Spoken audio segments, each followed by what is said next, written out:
नल का कहाँ गया? अरे नल का निकाल दिया है क्योंकि आज होने वाली है पानी की टंकी की सफाई। काफ़ी दिनों बाद पानी की टंकी ऑलमोस्ट खाली हो गई थी, तो हमने सोचा क्यों ना आज इन्हें साफ़ कर दें। वैसे भी पिछले 1-2 साल से साफ़ करने का टाइम नहीं लगा और वो हमेशा फुल रहती थी, तो इतना पानी कहाँ वेस्ट करना था। और इसीलिए आज मैंने ये पोछे वगैरह सब लिए और ये एकदम साफ़ कपड़े हैं और धो के यूज़ कर रही हूँ मैं। और यहाँ पे हमारे पास 2 टंकियाँ हैं, तो सबसे पहले तो टंकी पे चढ़ने के लिए मैं लाई स्टूल और ये 2 बकेट्स, ताकि जो भी थोड़ा सा पानी बचा है उसको निकाल पाएँ। सबसे पहले अभिषेक जी गए इस वाली ब्लू टंकी में और ग्रीन वाली टंकी को मैं साफ़ करूँगी और मम्मी पापा जो है वो बाहर से पानी को पकड़ के फेंक देंगे। एक्चुअली पानी में इतनी ज़्यादा मिट्टी थी कि उसको दूर जाके साइड में फेंकने पड़ रहा था, ताकि पूरा टेरिस भी गंदा ना हो जाए। बच्चे शाम को खेलते हैं और फिर पूरा गंदा हो जाता पूरा टेरिस, अगर हम लोग ऐसे ही फेंक देते। तो उसके लिए मम्मी पापा ने हेल्प की और बाहर से भी मम्मी ने उसको साफ़ कर दिया, ढक्कन सब चमका दिया। मैं स्टूल पर चढ़कर बकेट को पकड़ रही थी और फिर उसको मम्मी पकड़ रहे थे और उसके बाद पापा उसको दूर जाके फेंक दे रहे थे, ताकि बच्चे जो खेल रहे हैं उनके ऊपर कुछ भी कीचड़ वगैरह ना आए। अदरवाइज़ बच्चे तो इतने खुश रहते हैं पानी में, इसीलिए उनको साइड में जाके हम फेंक रहे थे। और मैं आपको टंकी के इनसाइड दिखाती हूँ, इतना ज़्यादा गंदा था ना, पूरी टंकी अंदर से काली थी। पर इस साइड से मैंने थोड़ा रगड़ दिया तो देखो कितनी साफ़ होगी। तो मेरा पूरी टंकी को एकदम ऐसा वाइट साफ़ कर दिया था मैंने, और उसके बाद साफ़ सूखा कपड़ा हमारा दूसरी टंकी को अभिषेक जी ने भी सेम साफ़ कर दिया था। और ये बाहर मम्मी पूरा साफ़ कर रहे थे, जो भी ढक्कन वगैरह था।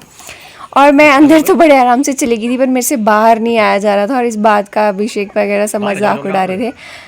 और उसके बाद हमें ये सब काम करते करते 8 बज गए थे और उसके बाद मेरी ये हालत। तो अभी क्योंकि टैंकियों में पानी नहीं था तो गीज़र गर्म हो रहा था, तो फिर कुछ देर के वेट करने के बाद ही जब पानी गर्म हुआ तो सबसे पहले मैं ही फ्रेशन अप हुई। और उसके बाद मेरी रिधा जो है वो पढ़ाई कर रही थी, अभी उसको धीरे धीरे कुछ कुछ सिखाना शुरू किया। सबसे पहले उसने 6 को मेरे साथ ये 1 लिखा तो स्ट्रेट लाइन डालना शुरू किया। और डिनर के लिए दाल चावल बना दिए हुए थे मम्मी ने सुबह।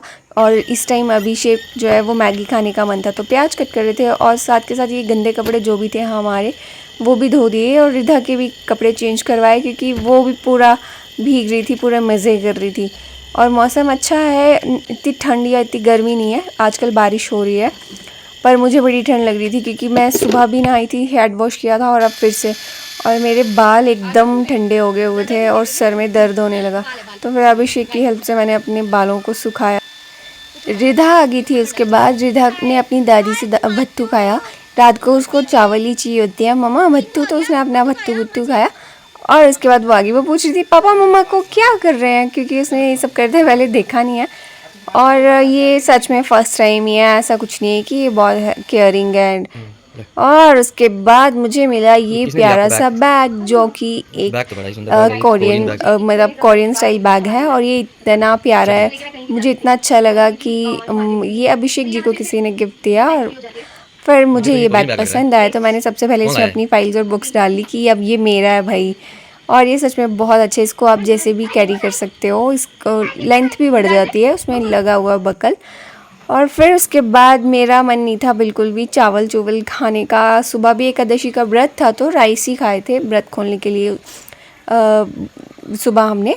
तो फिर मैंने सोचा अब हम बनाएंगे मैगी, मेरे को अनियन चॉप करके दे दिए गए थे अभिषेक जी के द्वारा।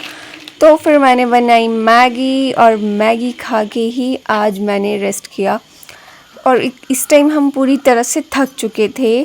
और उसके बाद रिधा को लेने का बिल्कुल भी टाइम नहीं मिला। आज इससे पहले मैं मार्केट भी गई थी, फ्राइडे को अभिषेक जी का ऑफ होता है तो इसी दिन मुझे मार्केट जाने का मौका मिलता है उनके साथ, अगर कुछ भी छोटी मोटी चीज़ें लेनी हो तो। फिर इसीलिए आज पूरा दिन ऐसे ही निकल गया। और रिधा को ऐसे हो रहा था मम्मा ने मुझे पकड़ा ही नहीं, तो फिर मैंने उसको थोड़ी देर लाड लगाया और फिर वो चली गई अपने दादा दादी के पास। फिर शाम को मैंने बोला मेरी बाजू में दर्द हो रही है, तो रिधा मुझे यहाँ पे दवाई लगा रही थी। दवाई तो क्या, ये गुलाब जल है। इस वाले ब्लॉग में इतना ही। बाकी के ब्लॉग्स के लिए आप हमारे यूट्यूब या फेसबुक चैनल पे विज़िट कर सकते हैं। Bye bye.